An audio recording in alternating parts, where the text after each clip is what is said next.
कुछ लोग सिर्फ उम्र से बड़े नहीं होते, वो अपने विचार से इतिहास से भी बड़े हो जाते हैं। आज हम बात कर रहे हैं शहीद आजम भगत सिंह की, जिन्होंने अपनी जिंदगी केवल अपने लिए नहीं जी, बल्कि उन्होंने अपनी जिंदगी, अपना भविष्य, अपना परिवार, अपने सब कुछ देश के लिए त्याग कर दिया। सवाल यह नहीं उठता कि भगत सिंह ने देश के लिए क्या किया है, सवाल यह उठता कि आज का युवा भगत सिंह से क्या सीख सकता है।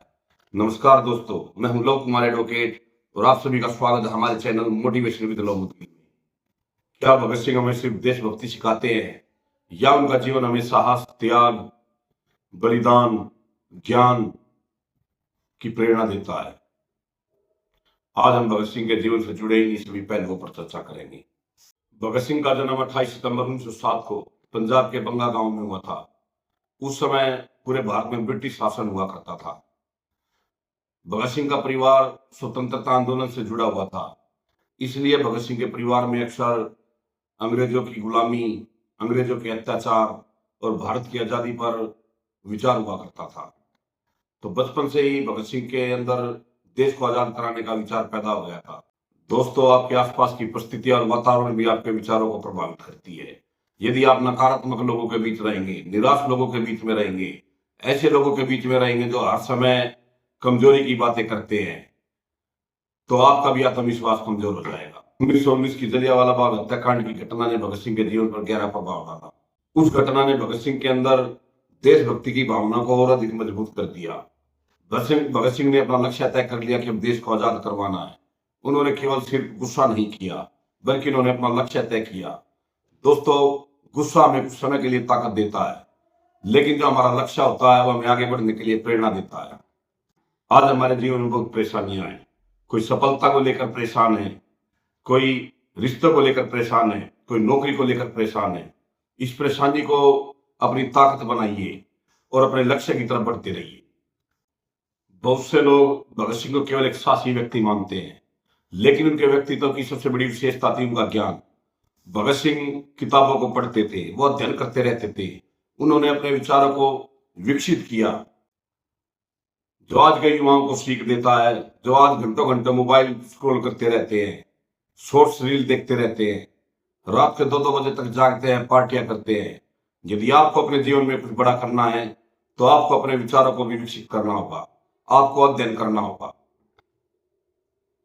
अपने ज्ञान को बढ़ाना होगा। भगत सिंह के जीवन का लक्ष्य स्पष्ट था।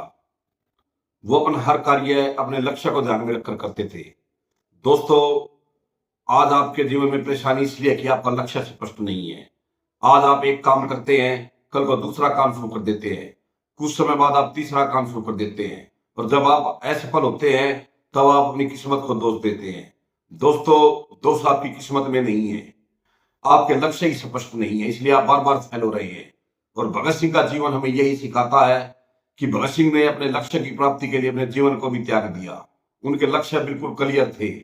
उनका केवल एक ही लक्ष्य था, भारत माता की आजादी। दोस्तों, भगत सिंह के सामने भी परिवार का विकल्प था। वो चाहते तो हंसी खुशी अपने परिवार के साथ रह सकते थे, लेकिन उन्होंने अपने परिवार का त्याग किया और देश की आजादी को चुना। यहां तक कि भगत सिंह ने केवल इस वजह से शादी नहीं की कि यदि वो विवाह कर लेंगे तो उनका विवाह उनके लक्ष्य के आड़े आएगा। दोस्तों, का लक्ष्य हमेशा त्याग मांगता है। यदि आप भी कामयाब होना चाहते हैं, अच्छा व्यापार करना चाहते हैं, अपनी जिंदगी में कोई अच्छा मुकाम हासिल करना चाहते हैं, तो आपको भी अपने आराम को त्याग करना होगा। आपको भी घंटों घंटों मेहनत करनी होगी। यदि आप सोचते हैं कि आप घंटों घंटों मोबाइल को स्क्रॉल करते रहेंगे, अपने कंफर्ट जोन में रहेंगे, रात को 2-2 बजे तक पार्टियां करेंगे और आप कामयाब हो जाएंगे, तो ये आपकी भूल है। बड़ा लक्ष्य हमेशा त्याग मांगता है, और यदि आपके अंदर त्याग करने की आदत नहीं है, तो कामयाब होने की जो दोस्तों सीढ़ी है उस पर आप कभी चढ़ ही नहीं पाएंगे। ये केवल आपके लिए एक सपना बनकर रह जाएगा। दोस्तों दोस्तों भगत सिंह का जीवन आसान नहीं था। उनकी गिरफ्तारी हुई, वो जेल भी गए, लेकिन उन्होंने अपनी आजादी के लक्ष्य को नहीं छोड़ा। यही सबसे बड़ा मोटिवेशन था।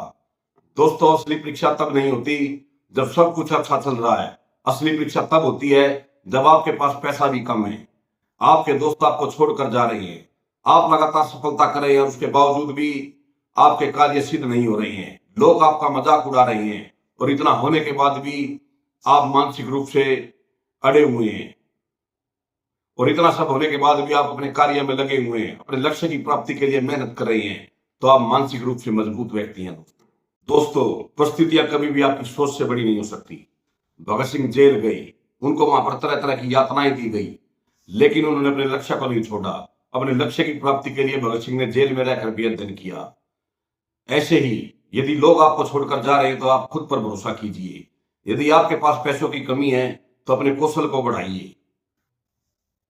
यदि आप पहली बार असफल हुए तो दूसरी बार कोशिश कीजिए। एक बात हमेशा याद रखना दोस्तों, रास्ता कठिन हो सकता है लेकिन लक्ष्य तक पहुंचना नामुमकिन नहीं है। 23 मार्च 1931 को भगत सिंह, राजगुरु और सुखदेव को लाहौर जेल के अंदर फांसी दी गई है। उनकी शहादत से देश के युवाओं पर बहुत ज्यादा प्रभाव पड़ा और आज भी उनका नाम देश के अंदर बड़े आदर के साथ लिया जाता है। दोस्तों, अपने लिए तो सभी जीवन जीते हैं, लेकिन कभी दूसरों के लिए जीवन जीकर देखो, आप मरकर भी अमर हो जाओगे। भगत सिंह की कहानी केवल एक इतिहास की एक कहानी नहीं है, ये वर्तमान के लिए एक संदेश है।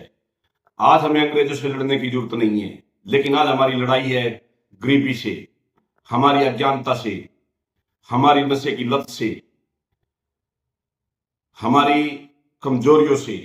दोस्तों, भगत सिंह के जीवन ने हमें हमेशा अनुशासन में रहने के लिए, साहस से लड़ने के लिए, अपनी क्षमताओं को बढ़ाने का संदेश दिया है।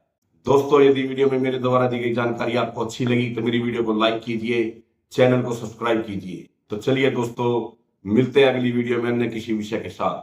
तब तक के लिए जय हिंद, भारत माता की जय। जय भगत सिंह।